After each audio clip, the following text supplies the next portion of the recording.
Assalamualaikum warahmatullahi wabarakatuh.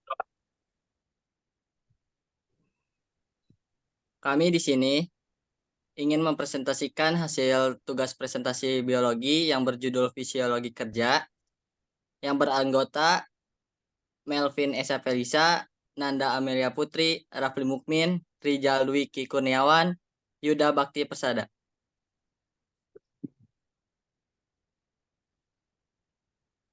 Next. Definisi.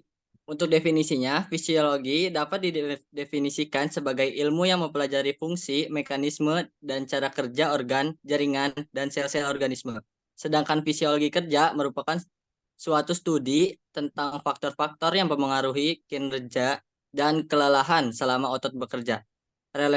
Relevansinya dengan ergonomi antara lain identifikasi resiko kelelahan otot dan gangguan trauma kumulatif dan upaya untuk mencegahnya.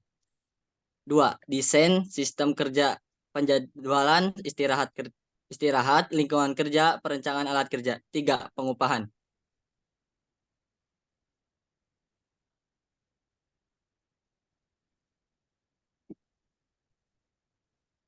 Selanjutnya akan dibahas oleh rekan saya Nanda.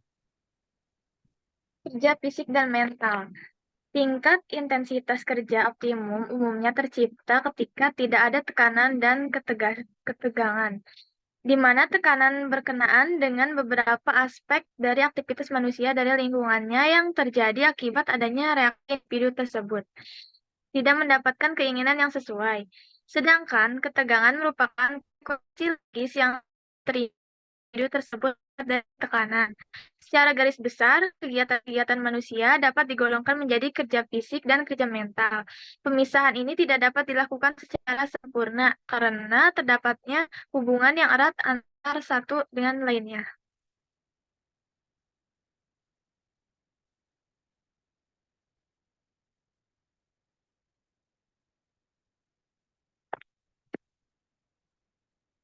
Selanjutnya akan dibahas oleh Yuda.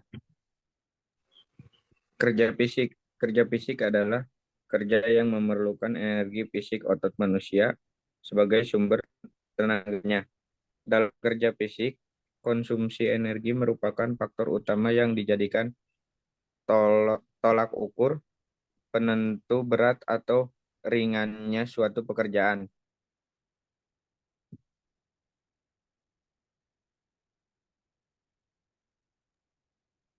Selanjutnya akan dibahas oleh Melvin. Kerja fisik akan mengakibatkan perubahan fungsi pada alat-alat tubuh yang dapat dideteksi melalui yang pertama konsumsi oksigen, yang kedua denyut jantung, yang ketiga peredaran udara dalam paru-paru, yang keempat temperatur tubuh, yang kelima konsentrasi asam laktat darah, dan yang terakhir komposisi kimia dalam darah dan air seni. Yang terakhir tingkat penguapan.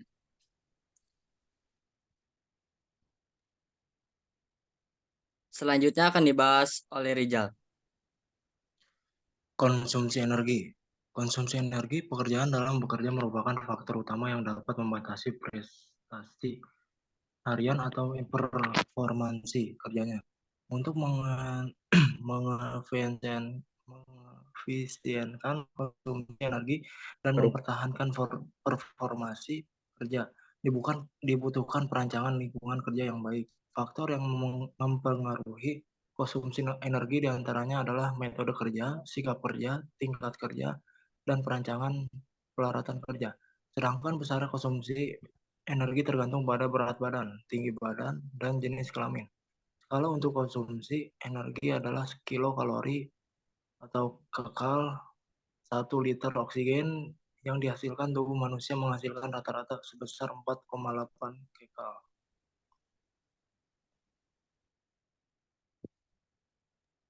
Baik, selanjutnya ada kerja mental. Kerja mental merupakan kerja yang melibatkan proses berpikir dari otak kita. Pekerjaan ini mengakibatkan kelelahan mental bila intensitas kerja ini relatif tinggi. Hal ini bukan diakibatkan oleh aktivitas fisik secara langsung, melainkan akibat kerja kognitif atau bisa disebut dengan saraf otak kita. Baik, next. Pengukuran kerja mental memperhatikan beberapa hal berikut. Pertama, beban waktu. Waktu yang tersedia, pekerjaan yang terlampau.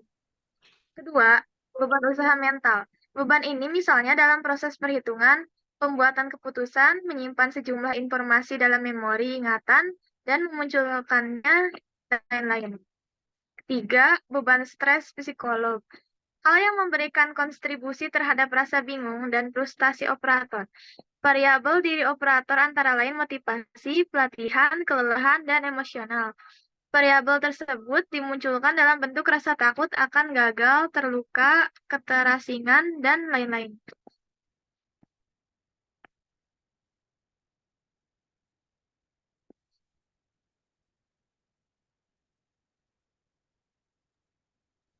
Skala beban kerja mental merupakan suatu ukuran skala untuk mengukur tingkat beban kerja mental suatu pekerja berdasarkan ketiga variabel di atas.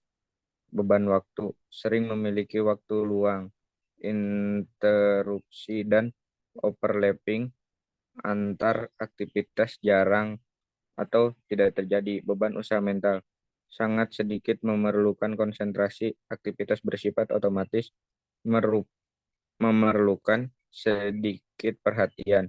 Beban stres psikologi, kebingungan dan rasa frustasi yang tinggi sehingga memerlukan kontrol diri dan determinasi yang tinggi hingga titik ekstrim. Sedikit membingungkan, beresiko frustasi muncul dan dengan mudah dan diatasi.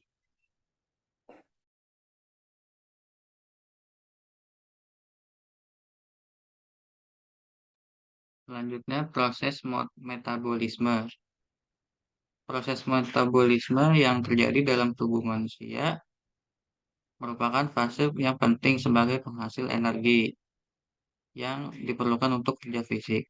Proses metabolisme ini bisa dianalogikan dengan proses pembakaran yang kita jumpai dalam mesin motor bakar combustion engine. Lewat proses metabolisme akan dihasilkan panas dan energi yang diperlukan untuk kerja mekanis lewat sistem otot manusia.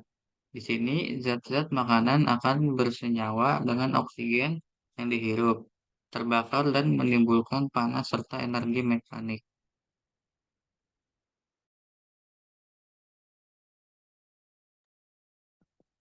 Ya, di sini pengukuran konsumsi oksigen. Satu, besar pengeluaran energi sebagai akibat kerja fisik sangat berkaitan dengan konsumsi energi. Satuan pengukuran konsumsi energi adalah kilokalori. Satu kekal adalah jumlah panas yang dibutuhkan untuk menaikkan temperatur 1 liter air dari 14,50 derajat Celcius menjadi 15,50. Energi yang dikonsumsikan seringkali bisa diukur secara langsung, yaitu melalui konsumsi oksigen yang dihisap. Menurut McCormick, volume oksigen yang dibutuhkan bekerja dapat dipakai sebagai dasar menentukan jumlah kalori yang diperlukan selama kerja atas dasar persamaan berikut ini. 1 liter oksigen sama dengan 4,7 sama min 5 kekal. Sedangkan menurut Nurmianto 2000, jika 1 liter oksigen dikonsumsikan oleh tubuh, maka tubuh akan mendapatkan 4,8 kekal energi. Faktor inilah yang merupakan nilai kalori suatu oksigen.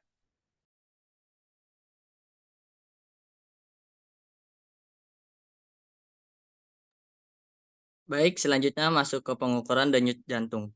Yang pertama ada derajat beban kerja tidak hanya tergantung pada jumlah kalori yang dikonsumsi, akan tetapi juga bergantung pada jumlah otot yang terlibat pada pembebanan otostatis. Sejumlah konsumsi energi tertentu akan lebih berat jika hanya ditunjang oleh sejumlah energi yang tertentu akan lebih berat jika hanya ditunjang oleh sejumlah kecil otot relatif terhadap sejumlah besar otot. Yang kedua ada Astran and Christensen meneliti pengeluaran energi dari tingkat denyut jantung dan menemukan adanya hubungan langsung antara keduanya. Tingkat pulsa dan denyut jantung per menit dapat digunakan untuk menghitung pengeluaran energi. Yang ketiga, secara lebih luas dapat dikatakan bahwa kecepatan denyut jantung dan pernapasan dipengaruhi oleh tekanan fisiologis, tekanan oleh lingkungan atau tekanan akibat kerja keras, di mana ketiga faktor tersebut memberikan pengaruh yang sama besar. Pengukuran berdasarkan kriteria fisiologis ini bisa digunakan apabila faktor-faktor yang berpengaruh tersebut dapat diabaikan atau situasi kegiatan dalam keadaan normal.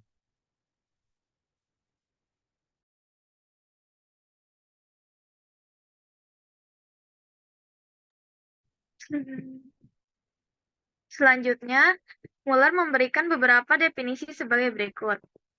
Yang ke-1, denyut jantung pada saat istirahat, rata-rata denyut jantung sebelum suatu pekerjaan dimulai. Kedua, denyut jantung selama bekerja, rata-rata denyut jantung pada saat seorang bekerja. 3, denyut jantung untuk kerja adalah selisih antara denyut jantung selama bekerja dan selama istirahat. Keempat, denyut jantung selama istirahat total adalah jumlah aljabar denyut jantung dari berhentinya denyut pada saat suatu pekerjaan selesai dikerjakan sampai dengan denyut berada pada kondisi istirahatnya. Kelima, Betul. denyut kerja total adalah jumlah denyut jantung dari mulainya suatu pekerjaan sampai dengan denyut berada pada kondisi istirahatnya.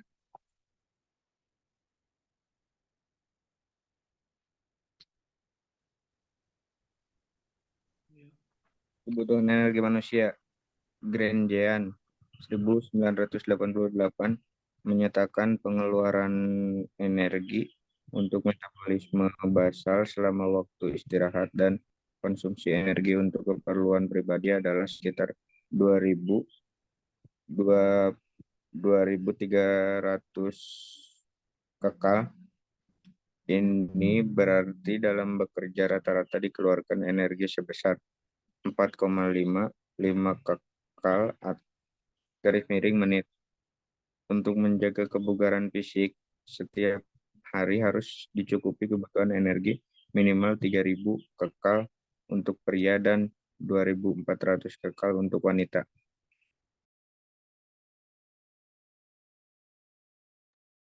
Sekian presentasi dari kelompok kami. Mohon maaf bila ada pengucapan yang kurang baik atau salah. Wassalamualaikum warahmatullahi Warahmatullahi wabarakatuh. wabarakatuh.